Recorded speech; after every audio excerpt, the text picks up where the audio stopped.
6-7 май күндөрү Жалал Абад облусунун бир катар аймактарында сел жүрдү. Анын ичинде Жалал Абад шаарында дагы сел каналдарынан суу ташып, 8 үйдү каптап калган. Жамгыр жагандан кийин суу көбөйүп кетип, сел каналдарда үйлөргө кирип кетти деп кабар түшкөн. Саат 3:57 өткөндө кабар түштү.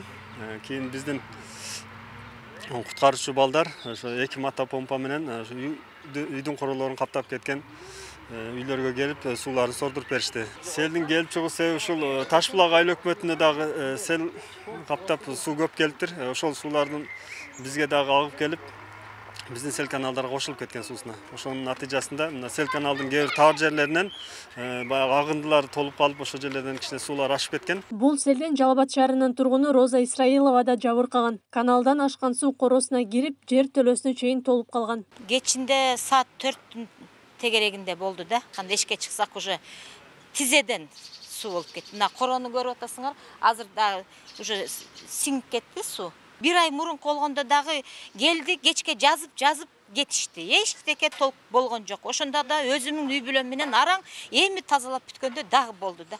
Эми мындай кайталана берсе биз деле уже эми болбойбуз да. Бул морально, материально да биз ушунчалык эме болуп атабыз да, жабыркап атабыз. Эми чара көрүш керек бул. Шаарда селден кийинки тазалоо иштери улантылып, көчөлөр жуулуп жатат. Буга байланыштуу шаардык суу башкармалыгы, коммуналдык чарба жана көрктөндүрүү департаменти тазалоо иштерине тартылган. Быйылгы жылы шаардык мэрия тараптан колдоого алынып сессияда бирсиге тазалап чыкканбыз, эми кооптуу жерлерине. Андан кийин кечеги өткөн катуу жамгырда МЧС менен бирге дагы тазалаганбыз, мында кооптуу жерлерде. Суу астында мусорларды агызып келет дагы. Элдер өздөрү салган көпүрөлөрдүн түбүнө туруп калды. Ошондарынан биздин сел каналдарга суу батпай кетти. Ошо суу батпаган кесепетинен ушул иш болду. Мындан сырткары Аксыдагы Кербен шаарында да сел жүрүп, айрым турак үйлөрдү каптады. Мындагы тургундар сел каналдардын убагында тазаланбагандыгына нааразычылыгын билдирди. Эске салсак, өзгөчө кырдаалдар министрлиги 5-6 май күндөрү Баткен, Жалал Абад, Ош облустарында сел жүргөнүн кабарлаган. Анын кесепетинен бир катар чарбалык объектилер зыянга учурады. Ал эми Жалал Абад облусу боюнча алсак төмөнкү аймактарга сел коркунучу жаралды. Жалал Абад облусунун Базар Коргон районунда Кара Үңкүр дарыясындагы суу ташып, Кара Чакыш тагындагы Кеңеш айыл аймагындагы турак жайларга, Алтын Кыя айылына барчу жолдун боюндагы тосмолорго коркунуч жаралды.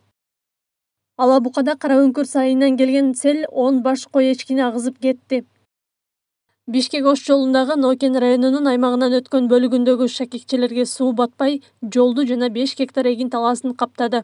Нокендин Арал айыл аймагында 5 майда өзгөчө кырдаал киргизилип, эртеси алынды. Аксыдагы Падыша Ата дарыясында суу ташып, бир үйдүн коросун каптады. Чарбалык көпүрөдө кооптуу абал жаралды. Кербен шаарында бир мектептин, бир бала бакчанын, бир үйдүн, бир сарайдын коросун, дарыкананын жана бир катар үйлөрдүн жер төлөөсүн суу каптады.